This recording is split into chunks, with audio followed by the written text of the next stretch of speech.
Welcome to Beercraft, the Modern Eater Network production. Hell yeah. Let's get this party hopping. No more milling around. Get ready to have a mashed fun. Here are your hosts, Andrew Moore and Jeff Tyler. Difficulties, and now we're talking about gaming. Yeah. Who also seem to be experiencing some story writing difficulties. Yeah. We're a little. I don't know. We're a little I less than satisfied right now. All right. Let's talk about beer. What do we say? Should we? Are we good now? We're good? Okay. Bring us in. Are we the intro still going online? We're good. All right. There's a delay. All right. Hey, it's Andrew Moore from Intrepid Sojourner Beer Project here with my co-host Jeff Tyler. Sorry, we're getting off to a little bit of an odd start here. We've been fighting the chaos that is technology when it doesn't work. Yeah, but you're watching Beercraft. We're here. We're live finally on Facebook, and we're in a new month. Yeah, the month of May is here, and we're switching gears to a brand new topic. Last month, what were we talking about last month? It feels like ages ago. This was like a really long time. April felt really long. Yeah. It was so we talked all about this sort of the state of the union of craft beer, right? The state of craft beer. So in honor of the Craft Brewers Conference, which was here in Denver this year, that second week of April, we spent a lot of last month looking at the beer industry all across the country. We were fortunate enough to have Bart Watson from the Brewers Association come in and talk to us about some numbers. We got to sit down with Charlie Papazian. Charlie Papazian, the god of the craft beer. Yeah. And we got to talk to we got to sit down at former Saint across from the conference center and talk to Fal Allen of Anderson Valley, as well as brewers from all over the country, and kind of get a picture of what craft beer looks like outside of Colorado. Yeah, it was. It was a nice, I think, snapshot of kind of where we came from and where we are now. And I think Bart led a little bit of insight into where we're going in the future. And so it was a good way to frame the industry of craft beer outside of our Colorado craft beer bubble. And I always kind of like exploring a little bit outside of the bubble. But this month we're kind of doing the opposite. We're talking about extremely specialized craft beer. The theme this month is this even beer? So we're going to be talking to a lot of brewers who are making either very kind of niche historical alcoholic beverages or and some others that are actually making some brand new sort of hybrid alcoholic beverages that haven't existed before, and this is the first time that they're a thing. So we're going to be kind of getting into back into the beer nerd end of the spectrum here and digging into some pretty cool history with all sorts of different beverages. Yeah, and I'm excited because I think, it's sort of the natural progression of the beer industry to sort of move out and start pushing the boundaries, and especially in places like Colorado where we have so many breweries per capita and so many new breweries and so many great breweries, right, that it really feels like it's a prime place to move into some of these more unique products or products that we haven't seen before. Most of them historically were much more prevalent, but are new to sort of the American beer market. Right. And I'm excited to see what happens with those as people learn about them and try them and taste them. Yeah, for sure. I think the beer market and the beer consumer here is pretty advanced, and because of that, it allows a lot of these more unique concepts to flourish, or at least get a foothold and try some different things out. So yeah. But before we get too far, you were just in a different beer market. I just got back from a weekend in San Francisco. Just this morning, actually. I was there all weekend visiting some good friends of mine. Shout out to Brian and Victoria if you guys are watching. Thanks for showing me around the city all weekend. But yeah, San Francisco is a beautiful city. Just a beautiful, beautiful part of the country. The food scene there is probably the best food scene, maybe that in like LA and the whole US. World-class restaurants. Some of the food I had was ridiculous. I didn't want to leave, honestly. I was like about to just like live on my friend's couch for the rest of the year. But I did end up on a plane back here. But it's kind of funny because the beer scene's really good too.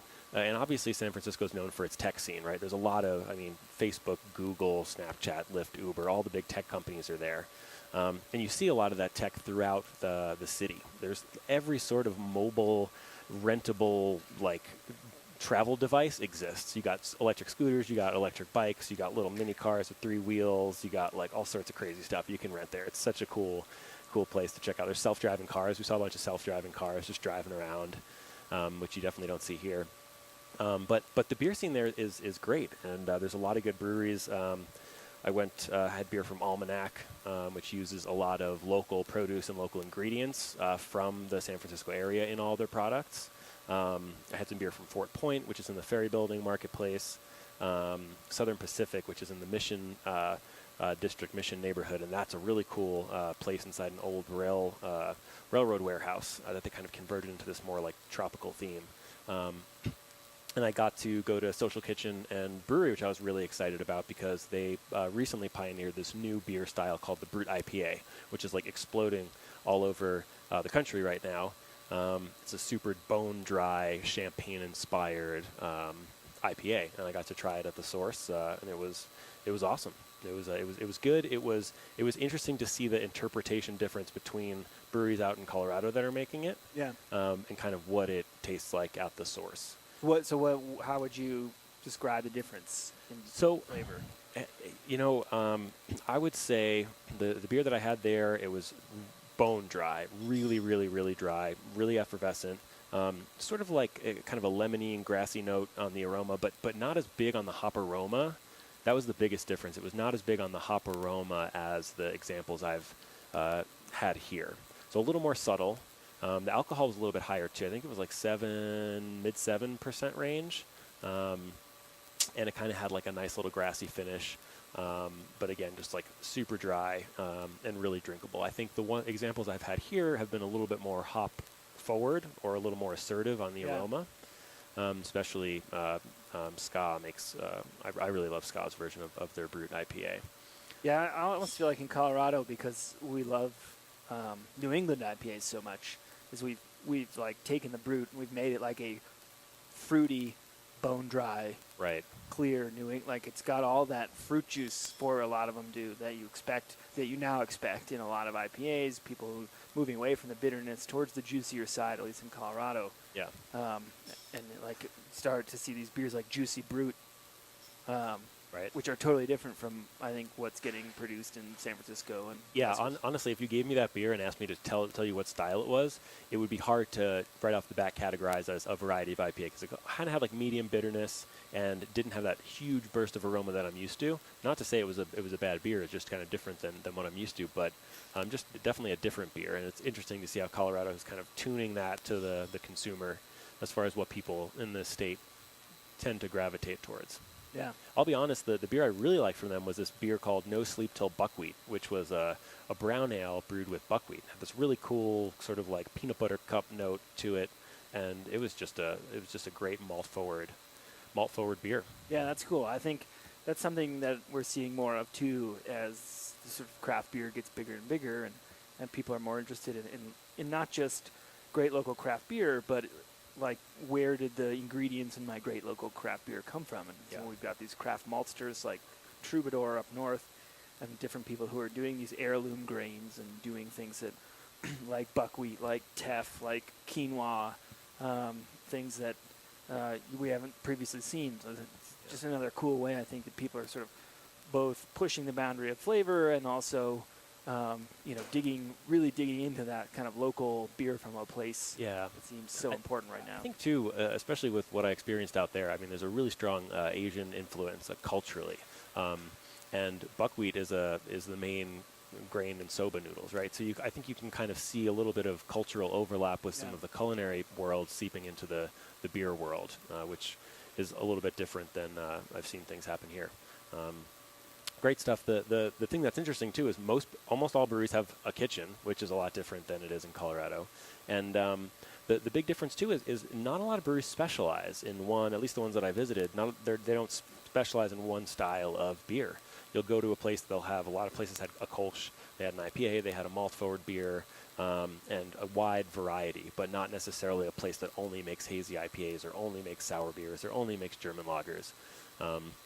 Which is a bit different than the culture out here and kind of fades into what we're going to be talking about this whole month, which is with these ultra-specialized brewers kind of innovating but also bringing back historical beer styles. Yeah. And I think that historical beer styles, new beer styles like Brut IPA, Juicy Brut IPAs, all these kinds of things that are coming out. That's interesting. I feel like you're going to start seeing more brew pubs in Colorado.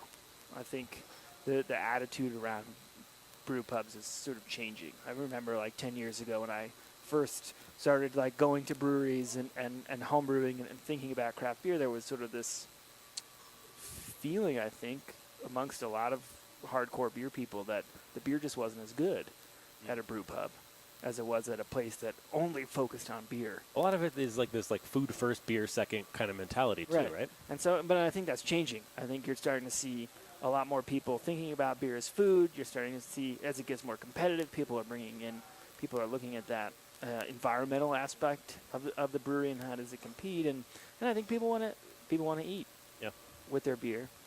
People want to eat. I want to eat when I go to breweries. I mean, I think that's it helps you kind of hang out for more than one beer. Just going to a brewery and pounding 6 beers is probably not a great idea. Well, so I'm excited about that some of that like brew pub culture that is so kind of infamous on the West Coast is making its way into Colorado, and that attitude is changing. Yeah. So me too. Keep doing beer dinners. Keep doing the education. We'll get more beer and food in Colorado. Absolutely. So. Great. Well, what else is going on with you? You got anything? You guys have an anniversary coming up, don't you? Oh, we do. We're about to turn 2 years old at Intrepid Sojourner. So nice. May 18th. It's Saturday, May 18th. It's only like 2 weeks away, not even. We'll have the beer garden out. We'll have all the games out. We're releasing a couple of our cellar beers and a great new beer, Cherry Sour, that we aged, that we fermented actually in Chardonnay barrels. Ooh, nice. So kettle sour fermented in Chardonnay barrels with some Brett, some Saison yeast.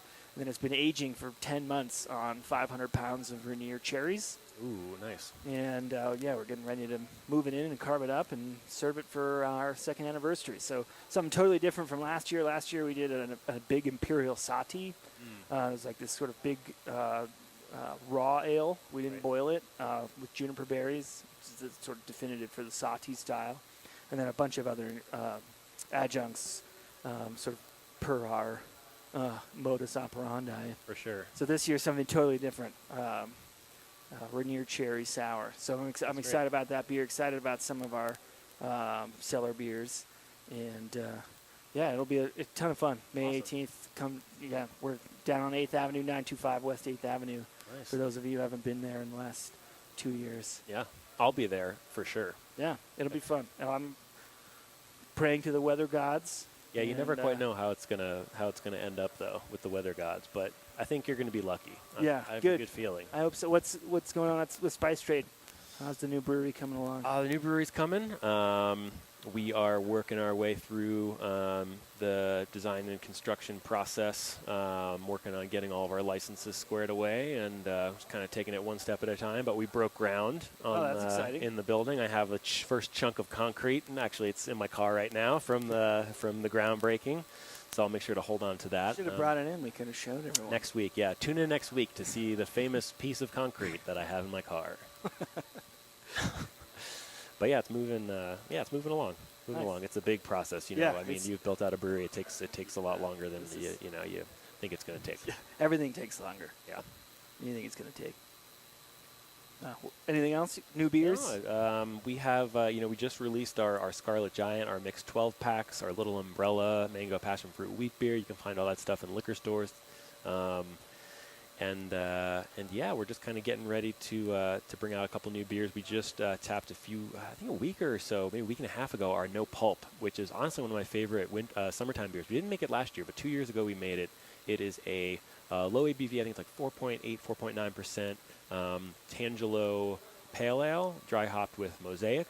Nice. So it's just got this really nice kind of biscuity-based malt character, but low ABV, kind of citrusy, big hop aroma, brilliantly clear, just like a nice beer for summertime, and that's one I've been digging a lot lately.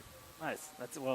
Next week, concrete. Bring the beer. We'll have to do a little cheers to your groundbreaking. Perfect. Try the beer and show everyone the concrete. Sounds good. But in the meantime, I'm really excited to bring on our guest today, Judd Belstock, founder, owner, brewer, Dos Luces Brewery. Judd, welcome to the show. Thank you. Yeah, thanks for coming on and joining us today. happy to. Yeah, awesome. So you recently opened Dos Luces. How recently? Remind me. We are about 9 months old. Wow. Nice. I'd said everything goes slower than you think. That's not true. It doesn't feel like 9 months. Doesn't feel like you guys have been open for 2 years. Yeah, that's what I tell people. I was like, it either feels like 6 months or 10 years, but it never feels like 2 years. Like 9 months. Awesome. And where are you? We are at 1236 South Broadway, right on Broadway in Louisiana. Nice. Awesome. And you guys you are sort of expanding beer in Colorado. Yeah, for the consumer. We have a mission. Our mission is to change the way people think about beer. And I'll say something provocative Sure. just for the sake of saying it. Yeah. Because you guys, as you kind of were introducing the show, you said there's people that are bringing things that are new to the American craft beer world. And I think you were referencing kind of what I do. But I say that you're wrong. That I'm the only one who's making American craft beer. You guys are making European craft beer in America. You're making the OG Central American beer. Just a reminder, we're live from Studio Kitchen, Colorado. If you feel provoked by anything that Judd is going to say in the next 45 minutes, hop on Facebook, write us a question, write us a note. Yep. We'll keep an eye on it. We'll make sure that we throw it at Judd and see what he has to say. Yeah. So Dos Luces. So the Dos Luces literally means two lights. We talk about it in terms of the sun and the moon, which are kind of the names of our two main products. Chicha Inti. Inti is the Inca god of the sun. So chicha has background in specifically our chicha is inspired by Peruvian chichas from the Inca culture. And then pulque comes from the Aztec in Mexico. And that is Metzli, the Aztec god of the moon. So the two lights are the sun and the moon, but we also talk about it in terms of the light of the past lighting the way for the light of the future. So we're taking inspiration from 3,000 years ago plus, and we're making something that's entirely new, something that's new to the world, and hopefully in doing so, expanding people's minds beyond traditional barley-based beers. Yeah. No, I think that's fair. I think, like, as a historian, what I was thinking in my mind is like the American craft beer scene as it was sort of created from like the mid to late '80s, right, until now, until we get some of these, because they have sort of made it their own. Even though you're right, you're absolutely right. Most of those styles are European derivatives, except for maybe Brut IPA, and. But yeah, no, I totally agree. Sort of bringing this back, and I'm really excited about it. Before I want to get into like how chicha is made and how you're making chicha and some of those differences. But before we sort of get that far, want to sort of hear about you and how did you get into chicha and pulque? I want to bring this to Denver. Yeah, absolutely. So my dad was in the Peace Corps in Peru in the late '60s. So he drank a lot of chicha while he was over there. And then I came into the beer industry 17 years ago, and he kept talking about chicha. And finally I had the chance to try some. Me and my co-founder met about 15 years ago now. And we started talking about alternative fermentations, specifically with corn, which led us to chicha. And then he introduced me to pulque, which is made from maguey sap, same thing mezcal is made out of. And we just we're kind of talking through ideas of, hey, how would we make these things, in a modern craft brewery? How would you do it differently? What would you need to do? How would you even get the ingredients? And it was just talk for a long time. And then I left my job at Boulder Beer now 3 years ago, and called him up and said, "Hey, let's make this thing happen for real. Let's change people's perception on what beer can be." Yeah, that's awesome. So this has been germinating for quite a while. It sounds like. Yeah, absolutely. And so you were making chicha, I assume at home, sort of trying out some of these alternate ferments. Yep. We've been trying all sorts of different stuff, and from mostly chichas and pulques, trying to get the basic recipes going. The biggest challenge was the ingredients weren't. Yeah. Can't just go to the home brew store and buy malted blue corn. Yeah. Right. So I was malting blue corn in my warming oven at home until I found Grouse Malt House, which now does all the malting for us up in Wellington, Colorado. They're fantastic, and they malt our blue corn for us. And then the maguey sap, I have to import that directly from a farm in Mexico. Wow. So yeah, it was a challenge. It's a challenge just getting the right ingredients together. Seems like a sourcing challenge for sure. I think another challenge is trying to fine-tune a recipe when it's tricky to find anything to compare it to, right? How do you build a baseline for what you're trying to make without having an abundance of that product available in the U.S.? Oh yeah, that's impossible. So that for exactly that reason, I'm not trying to make necessarily a pulque or chicha that tastes specifically like one. I mean, to give you an idea of even the challenge of if they were readily available, there's about 50 different varieties of chicha throughout mostly South America. Not to mention Tesquino in Peru or in Mexico, which is a corn-based beer made from sprouted corn, and then the Salvadorian versions, all sorts of different stuff. So even to say, okay, I'm going to make a chicha, it's kind of like saying I'm going to make a beer. It seems like super regionally specific as to what chicha is to different people. Yeah. So what I'm going for instead is kind of taking direct inspiration from Peruvian chicha, but then applying local ingredients, and that's the malted blue corn, and really making it to kind of our own sensibilities, trying to make something that just tastes good, given while trying to maintain authenticity in terms of what ingredients we used, what yeasts we use, all that kind of stuff, and the process itself. Yeah. Originally, this doesn't happen too much even in Peru anymore, but originally, 500 years ago, chicha would have been the corn would have been made fermentable by chewing on it. Yeah. And maybe we should take a high-level view of what chicha is, because we haven't really talked about what chicha is, and maybe people aren't familiar with it. It's a pretty obscure beverage if you've never had it before. So maybe run people through, like, what does chicha and pulque look like? What does it taste like? Yeah, so chicha is corn beer. So traditionally made from all sorts of different corns, but the Peruvian chicha most commonly is the chicha de jora, which is made from the jora corn, which is those big white kernels of corn that you see in corn nuts most commonly. And basically those would be traditionally made fermentable by chewing on them, which breaks down the starches and the enzymes in your saliva. Not our saliva, because it's actually women are much better chewers than men, have much more enzymes in their saliva than we do.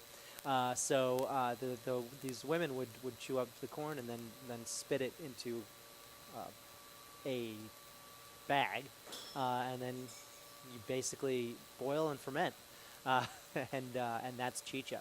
Now, in the modern context in Peru, most commonly they'll use malted corn, same as us. And then there's chicha morada, which we also make at Dos Luces, and that's a non-alcoholic chicha that's just made from Peruvian purple corn. Very, very tasty purple corn drink. It's available at Intrepid Sojourner as well. Yeah, we intrepidly brewed a couple of batches of chicha while Judd was under construction. Yeah. That was exciting on modern brewing equipment. Yes. I think we're still finding blue corn in places. And then pulque, on the other hand, is made from maguey sap, so same thing as mezcal. And that is a super simple process, because basically you cut a hole into the bottom of the maguey plant, it's a cousin of agave. The difference is agave takes about 5 years to mature. Maguey takes about 15, so it's 12, 15 feet tall. And you basically just chop a hole into the kind of bottom of it and let the sap seep out. And over a period of days, weeks, months, you collect that, and then let it spontaneously So ferment. is and it that's similar pulque. to agave in that? Yeah, similar. I find the flavors, well, the flavors are much more complex. But then most of the agave syrup that you can get in the United States is pretty heavily processed. Yeah. So it's essentially just a sugar solution. Yeah. Whereas maguey sap there's all sorts of Yeah. fun stuff in there. Yeah, Chef Chito actually brought some processed agave and some non-processed agave, and the non-processed agave, it was super cool. It almost looks more like molassesy. It's got that darker color to it, and way more complex flavors than the ultra-refined stuff that you're used to when you think of agave syrup. Yeah. So if you could get like agave sap Uh-huh. that was totally unrefined, it'd be more similar to the maguey sap that I use. And I don't, maybe I'm making this up, but I seem to remember that that the maguey, because we back up. So agave only flowers every 10 years or something. So you can only collect that sap once every 10 years from that plant, and it's generally a large amount of sap from one plant. But I seem to remember that maguey sap flowers more frequently. It's a little more readily. Less. Okay. Yeah. Yeah. So it takes a long time, and once you get it, I believe that you can get a fair amount out of it once you harvest it. So you can harvest typically what'll happen is you harvest for pulque first, and you end up not using all of it. And then when you're ready for the plant to ready to kill the plant, then you harvest for mezcal. Because when you're making mezcal, last thing you do, cut out the heart, roast it.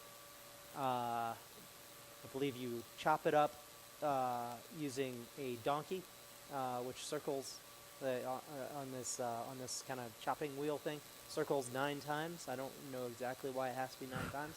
And then you put that in with the fermenting agua miel. So is that where that sort of smoky flavor comes from? Mezcal is from literally smoking the heart of the agave plant and then grinding that up and You got it. mixing it in with the syrup, essentially. Yep. That's cool. And then, one of the things I'm interested in, you had mentioned, which was talking about what chicha is that it has all these sort of regional variations. And so you've said Peruvian, and that's particularly a function of the Peruvian corn, right? It's partly the corn, but it's also the process. Okay. Bolivian chicha, much more sour, usually barrel aged. So kind of the corollary in the European beer world would be alambic. Okay. Alambic. So if Peruvian corn, Peruvian chicha is alambic, then this would be like a Flanders brown. So the barrel age, it's getting the yeast and the bacteria from the barrel and fermenting that way. So that's Bolivian. Colombian chicha more commonly uses pineapple as well. Parts of Peru and Chile, you might not even have corn. It might be kind of a strawberry, basically a fruit wine, and it's still called chicha. Venezuelan chicha made from rice and evaporated milk. All sorts of different It's kind versions. of great because we're talking about this beverage that's pretty obscure, and how do you innovate with something that's so obscure? But it seems like because there's so much diversity, but from civilization to civilization, from region to region, with the beverage, it still allows you a lot of flexibility to play around with different variants of it. Yeah, absolutely. And I mean, we're not trying to make a historical beer. We're trying to make something that fits with kind of the modern sensibilities. We're doing something different. Normally chicha would not be carbonated. We carbonate. We use the blue corn instead of the jora corn. So all sorts of things that are going to be different, but it fundamentally is the same product. Yeah, well, I think that's fitting, right, to give it a little bit of Colorado terroir with the blue corn, and give it that sort of, like you said, modern sensibility that ties it a little bit into those European derivatives that you were talking about earlier, but also establishes it as something very different. Yeah, and we love to experiment. We did dry hop chicha with El Dorado hops. Phenomenal. Really gave it a different level of complexity. Yeah, nice. Are there similar historical corollaries where I'm thinking in Europe, right? For centuries, beer was often brewed to sort of a low ABV, and it was often used as kind of as a substitute for drinking water and as a way to get calories. There's this sort of funny, famous story about the British miners would be given 2 pints of stout for lunch every day instead of like hard food. I don't know why they wanted people drinking and then swinging hammers in the mines, but it's that 1.5–2% maybe that's almost like a food replacement. So is chicha functioning in similar ways, or is there some other is it like ritualistic, or why are we drinking chicha in South? Yes and yes. You're the archaeologist. You know that pretty much around the world, if people can find a way to ferment whatever is available locally, they will make it happen. But chicha and pulque specifically were more ritualistic. And that's why we named them after Inti, god of the sun, Metzli, god of the moon, because with the exception of during certain rituals, it was really only the priests that were allowed to drink these things. Pulque specifically, you would be. It was meant for the clergy, except for when somebody was about to be sacrificed, they would be allowed something like 2 liters of pulque before they were offed. It's a good way to go out, I guess. Yeah. Have some pulque on the way out. Drink this. Look over there. Yeah. Yeah. And how old are we talking? How old is chicha? So we don't really know. Based on the history of both these cultures has been erased in a lot of ways for 2 reasons. One, most of it was an oral history, and so there's just not a lot of writings that kind of tell you how far back things go. And 2, the Spanish, the conquistadors really made an active effort to kind of make sure that these cultures were not preserved. So a lot of the evidence that we've seen is pot shards, things like that. And so we know that they go back at least 3,000 years. In all likelihood, they go back even further than that. It's interesting because back a year and a half ago at Intrepid, Travis Rupp did a talk from Avery, did a talk, and he used exactly the right words when he was talking about the Himton Inkasi, or the Sumerian beer recipes, saying that the Sumerians have the oldest beer recipes that we know of, and that's because that goes back about 5,000 years, and there is a belief that chicha and pulque and drinks like it probably predate the Sumerian recipes, but we don't know. Yeah. Yeah, no, and we run into that a lot with the archaeology. It's like, we have the evidence now, right? But in order for that evidence to get there had to be all of this sort of undocumented process going on, right? Like, suddenly in Egypt, we have, like, industrial-sized malt houses, right? But we have no evidence for malting prior to the existence of this industrial-sized malt house. But someone just didn't come and start off like. Yeah, I mean, unless the aliens factory. came out of the Sphinx and were like, "This is how you malt grain," right? It just it didn't just suddenly appear, right? There was probably 2,000 or 3,000 years at least of leading up to this kind of industrialization. I imagine it's similar with corn, with chicha. I'm curious because like corn is not like as spontaneously fermentable as wheat and barley, and I think a lot of the way that, again, and this is sort of influenced by European beer history, but the way we kind of think of it is that, you basically just get barley wet, and then the sun comes out, and it starts fermenting in the hole in the rock or wherever you left it. And I feel like it's probably not that way with corn. So we're using an interesting yeast, a Pichia, which is apparently found also in New Zealand, Australia, somewhere around there. But it is native to the mountains of Peru. And we've noticed our attenuation goes way up when we've been using it. So the Pichia really likes the corn. And yeah, who knows how it all started? I mean, whether it's chewing or whether It's not unusual to have sugar added to chichas pre-fermentation. That certainly helps with that spontaneous fermentation. Yeah. But yeah, I mean we with our yeast varieties, what we're trying to do specifically with the chichas, and then in a very different way because it's very bacteria driven in the pulques, is emulate the environments that these things would have been born in. And what we found is the closer, the more authentic we get, the better the product ends up being. It's weird. It is. I'm having a really hard time imagining how the first chicha was created, because the barley kernels have the enzymes within the kernels to break down the starches and make them fermentable by whatever yeast happens to be in the air. But with corn, those enzymes don't exist in the corn kernel, which is why you have to chew them to use your amylase enzyme to break down the starches into sugar that yeast can ferment. So like someone chewed on something and spit it in a bucket, and then someone else drank that later. It's like at some point something like that happened, right? You know it.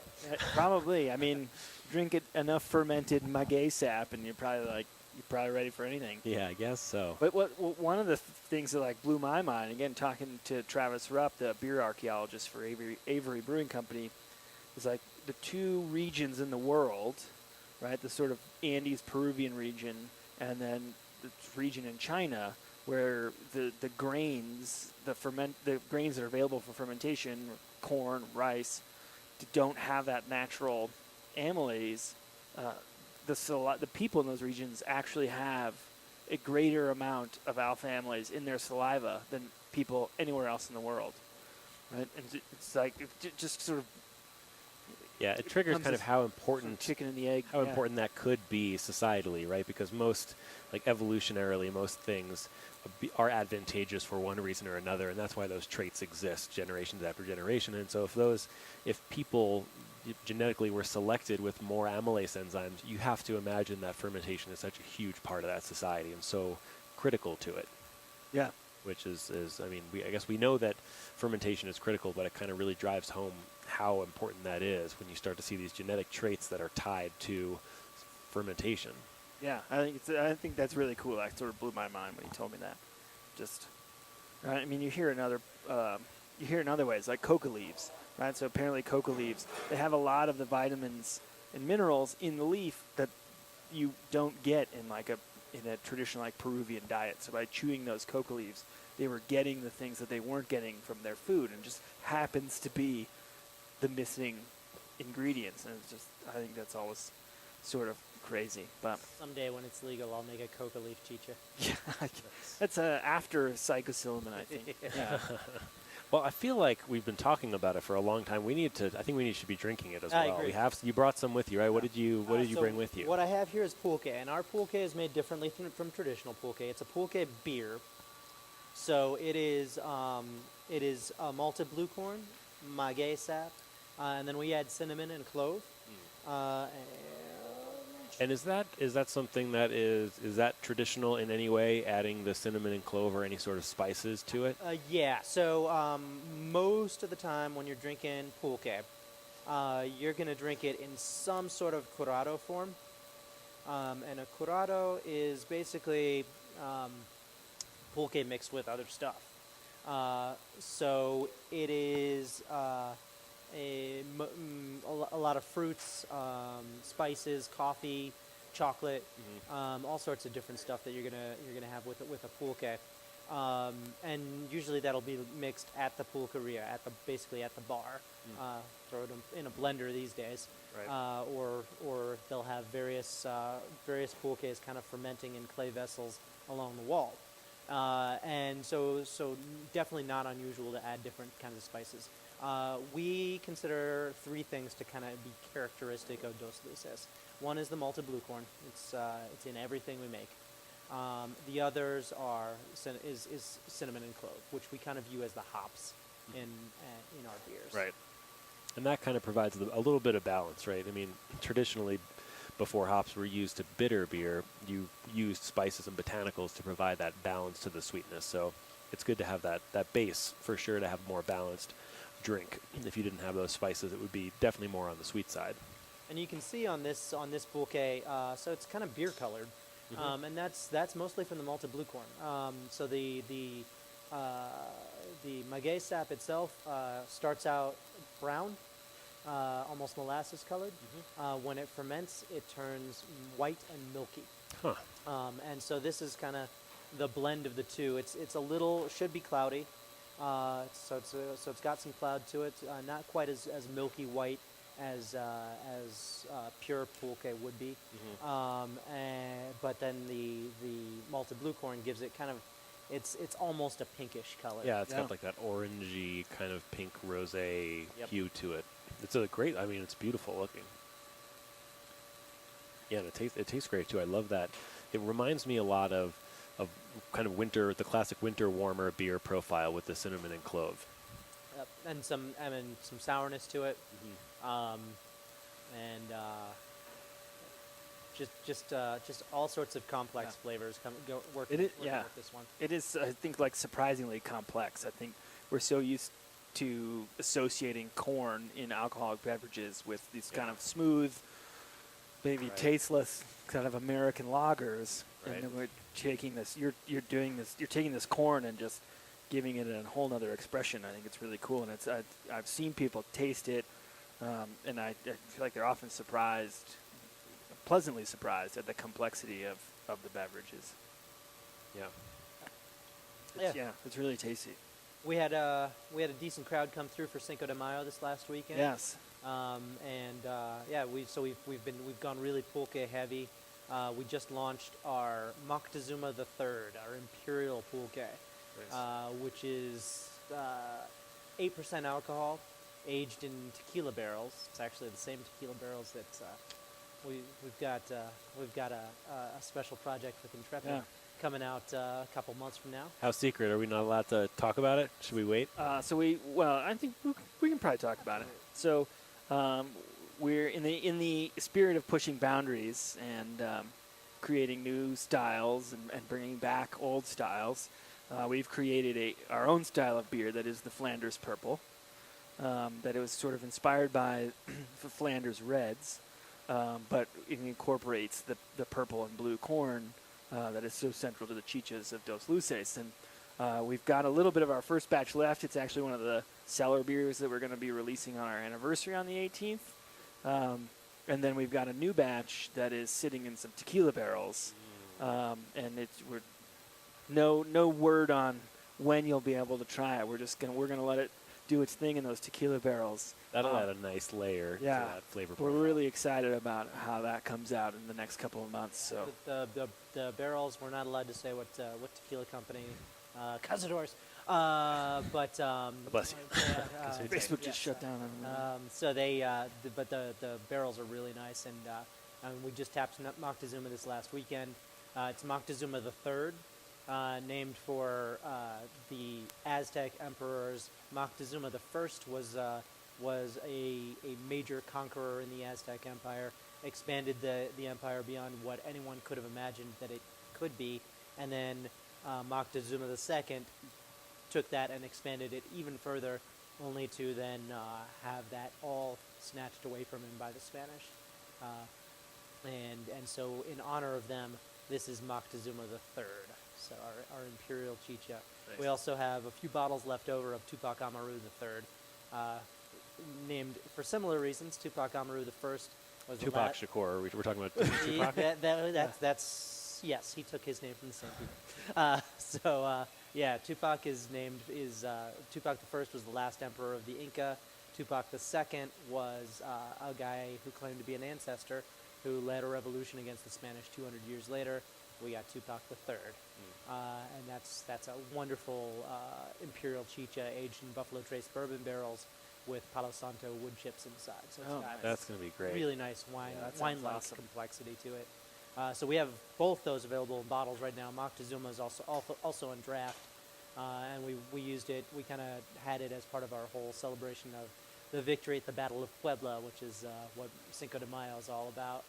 Let's talk about Cinco de Mayo, because we were briefly talking about it before the show, and I think it kind of has this, as some Americanized versions of other people's history tend to go, it kind of takes on a life of its own and becomes more about drinking margaritas and culturally appropriating sombreros. Let's talk about the history, because it sounds like there's a very interesting history with Cinco de Mayo that a lot of people don't know about. Yeah, sure.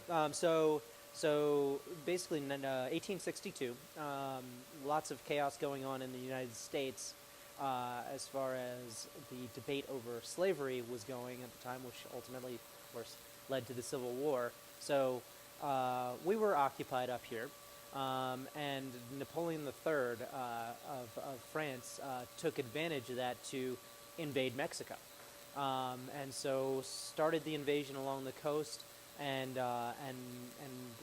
had a very well-equipped army, superior technologies, more men than the Mexicans had at the time, and tried to take over. And on the 5th of May was the battle at Puebla, which Puebla is kind of a city between the coast and Mexico City. So they needed to get through there in order to take over, and against a superior force with a lot more people, better technology, the Mexicans won that day and defeated the French. Ultimately, they ended up losing the war, and Napoleon put his cousin, who was an Austrian, in as a puppet emperor, Emperor Maximiliano the First, and of course he brought all of his buddies over to brew beer. So the kind of what we think of as the Mexican lager today derives from that period when the French and the Austrians took over Mexico. Ultimately, the Mexico did regain its freedom, and but yeah, at that time, those groups really actively were saying, "Don't drink pulque. It's you should be drinking real beer," which kind of brings us back to where we started. The argument that this stuff isn't real beer, so what I was pushing on social media was hashtag pledge for pulque, to say, don't drink Mexican lager this Cinco de Mayo. Drink pulque to honor the people who fought at Battle of Puebla. That's a really interesting story, because essentially if you go out and buy a bunch of Mexican lagers and drink it on Cinco de Mayo, you're advocating for the enemy. You should be drinking pulque and chicha on Cinco de Mayo.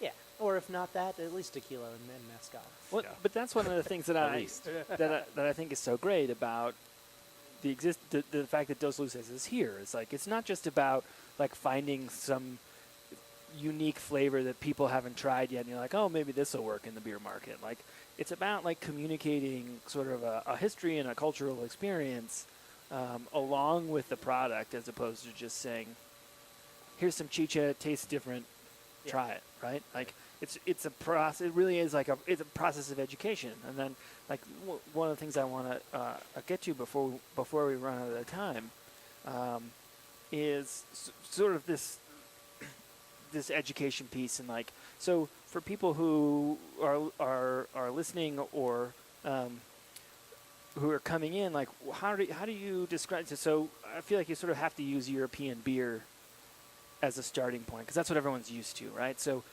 you know, it's a little unfair, I realize, but it's like, how do you explain that, right? Like, if you had to create a beer style for what we're drinking, how would you? What's the ABV range? Yeah. There's no IBUs, but yeah. So I mean, in some ways, pulque is easier to explain than chicha, because flavor profile wise, and as you kind of can see, it's very similar to a sour beer. So it's if you use that corollary and say, hey, do you like sours? Oh, then you'll like chichas. Or do you like a good complex IPA? Okay, well, this has a lot of complexity to it. The chichas, on the other hand, it's corn beer. It's easy drinking, so it's really accessible, and I would correlate it with like your lagers or your easy drinking ales, things like that.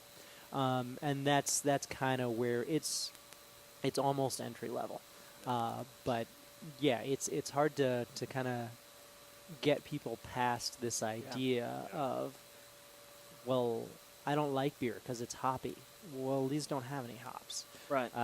Yeah. Yeah. I like chicha because it can be a more inclusive beverage than beer sometimes. You have chicha morada, which is non-alcoholic if you don't want alcohol. It's all gluten free because it's a corn-based grain, right? So that's great. But how do you if somebody comes in to your brewery and they don't know anything, it seems like it's an uphill battle, right? You have to educate every single person who comes in your door who hasn't been there before and kind of explain what they're about to get. What approach do you take to help educate your customer and kind of explain the history, the culture, and the nuances of what you're making? Yeah, whether it's me behind the bar or any of our bartenders, first thing that you're going to hear when you walk in is, well, nice to see you, and then, have you been here before?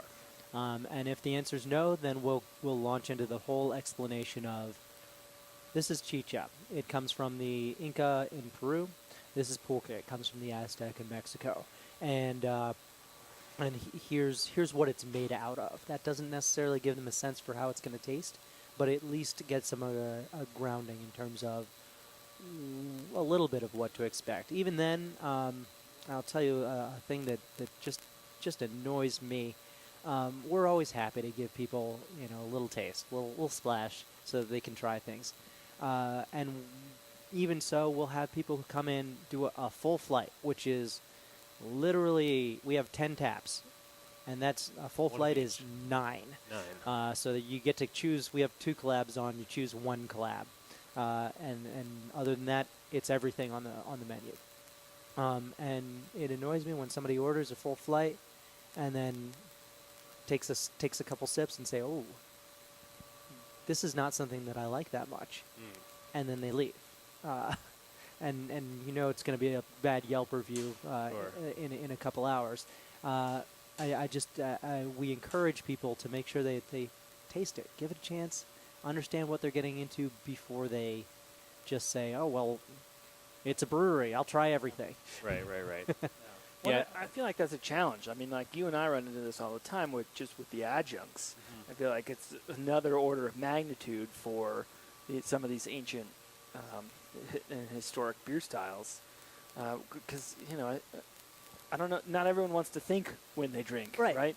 Some people want to not think when they drink, which is kind of the purpose of drinking in some circles, I suppose. And we don't want to turn people away.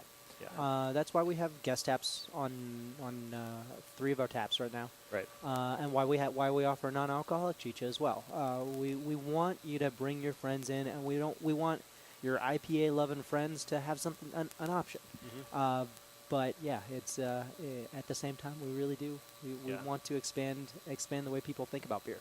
Yeah, I think it's good too to even, like you said, you have some collaboration beers which help get people in the door or help keep people who might not be in tune with the flavors right off the bat. But I like the idea of, you were talking earlier about dry hopping chicha, which I think is a good way to kind of blend the beer and chicha world together a little bit, bring some flavors that people are used to, or even maybe just at the baseline some terminology that people are used to get them to start to bridge the gap. I think with any more exotic product, sometimes it's you have to try it a couple times to really appreciate the flavors or to want to go back for more. And I like that you're taking that approach to not just make something historical for the sake of making it historical, but really making it a modern version of what it was. You tie in that history component, which is great, but you're trying to get people to appreciate this beverage, which, like you said earlier, is the oldest beverage in the Americas as far as alcoholic beverages go. Hey, you guys, Jay Parker here. I'd like to chime in at least once a show. And Judd, I wanted to offer my services to you in the sense of if you want me to come down there any night of the week and hang out, and when somebody orders a flight and they drink the first one and they don't like it, I'll be your guy that says, and here's something furthermore where it's like, just because you don't like a beer doesn't mean it's not a delicious and fantastic beer. So if you try one and you don't like it, that doesn't mean that the brewery's not making good beer. That means you just don't like a certain kind of beer, right? So if you need, I'll come down there. I'll be the guy that says, hey, listen, you have 8 more beers on that flight. You don't turn around after one because you don't like it. That's not a representation of the brewery, right? That's a representation of you not having a clue. You need like a reverse bouncer. Jay's going to be your reverse bouncer. Yeah. Most bouncers try to keep people out. Yeah. Jay's going to be like, hey, you got to give this a chance. Try something else. Give it its due course. Because I think you're right. I think people sometimes need to get out of their comfort zone in order to. And you're not going to like everything. You're just not going to. You're not going to like every beer that Spice Trade makes or the Intrepid Sojourner Beer Project makes. That's just, that's human life. You like stuff. Some people don't like broccoli. That's a thing, right? So you're not saying that they're wrong. I'm sure broccoli has a lot of one-star reviews. If broccoli were a brewery, it wouldn't have a good Yelp rating. That's for sure. Yeah, I think that's true. And but I think you guys are doing a great job. I mean, the space looks beautiful. Yeah. The bartenders are friendly, but also incredibly knowledgeable, and they'll talk to you about chicha, and they'll tell you about pulque, and I hope that it's that you're conquering people's palates, one flight or one Moctezuma III at a time. Yeah, absolutely. And I know we're running out of time, and I feel like just to close it up, I kind of want to bring it back to what started this conversation and what's motivating the month going forward is, is this beer. We talked about sort of the history of chicha and in relation to its own history and European history, but is it beer? Can you so legally, is it beer? Legally, are you a brewery? We are a brewery, and we when we were coming up with the name of the brewery, we had a lot of back and forth debate about should we call it Dos Luces, Pulqueria, Chicheria, and Cerveceria? Should we call it Dos Luces, Pulqueria, y Chicheria? And ultimately, we said, you know what? We're going to call it Dos Luces Brewery because within the American definition, it's made from malted grains, and from a TTB legal perspective, that's where beer stops. So it's made from malted grains, and so it is absolutely beer. When we're talking about if we had the place in Mexico, then it would call it a chicheria and pulqueria because people know what that means. Right. But for what we're trying to accomplish for our mission, which is to change the way people think about beer, it's Dos Luces Brewery. That's what it's all about. Yeah, I think that's awesome. Yeah. I want to go there and drink the whole flight. I would like to try the whole flight too. I haven't sat down and done the whole flight yet, but that sounds like a good challenge. Well, we just brewed today something entirely new. We made a tepache. Yeah. So tepache in modern Mexico is made from pineapple rind and core with panela or piloncillo, that kind of severely unrefined brown sugar, and cinnamon, and basically very low alcohol, about 2.5–3%. Traditionally, though, back when the Aztec would have made it, tepache would have been made with a corn base. So that's how we're doing it. We've got malted blue corn, panela, cinnamon, pineapple. Yeah. And should be ready in about a week and a half, somewhere around there. And we're excited. It's going to be really nice, refreshing summer drink. That sounds good. And, I think when it comes back to, we're talking about what is beer, like, can you substitute this beverage at any other time where you would be drinking beer? I think is kind of a good indicator. Like, does it fall into that same bucket as beer? And this is something that I think about like a summer barbecue and like tacos with pineapple salsa, and this type of beverage would just be so cool together. So I kind of like that. I like the low alcohol aspect to it. I like the unique flavors to it. I'm all about it. If you've never had chicha or pulque, you got to go to Dos Luces. You have to try what they're making. It's some of the most unique alcoholic beverage in the whole state, I think. Yeah, it's amazing. And I feel like we're running out of time, but I have like so many more questions I want to ask about chicha and how you make it and the history. And I think if there are other people out there who are also interested in learning more about chicha, one of the great ways of learning about it this summer is getting involved in Craft Beer Summer School, something that we're all involved in. And it's really an opportunity through June, July, and August to delve deeper into some of these questions. And so beers of the world, brewing outside the Reinheitsgebot, which someday I hope we just stop talking about completely. But Someday. yeah, Yeah. but Judd is participating, Dos Luces is participating, and you'll have an opportunity to learn all about chicha and pulque and tepache. Yep. And all of the wonderful things. So you can sign up on any of our Facebook pages. We'll throw the link up on the Beercraft Facebook page. And do it soon. It sold out last year, and it's really an unprecedented opportunity to get this behind-the-scenes look with some of the best breweries in the state, if not the country, on some really unique beer styles. So really don't wait, because last year it sold out, and it was a full class. Yeah. So, Judd, Belstock, thank you so much for coming on the show. Come see us, 1236 South Broadway. Yes, we'll send it. We've been sending everyone we know down to Dos Luces for the new beers, the old beers, The original, the OGs of the beer. the OG beers that are being produced there, and we hope you're there making these things for a long time. Appreciate it. All right. Well, next week we'll be back with more. Is this really beer? Yeah. I'm excited to keep looking at the great things that people are bringing back and creating. Yeah, and the historical stuff is amazing because you get to learn a little bit about other cultures and something you might not have known. And then on the other end of that spectrum, we're going to have some folks making some new and innovative products that have never been made before that are hybrids of two different worlds. So all ends of the spectrum. Come back, check us out next week. This is Beercraft. I'm Jeff Tyler here with Andrew Moore, and we'll see you next Monday.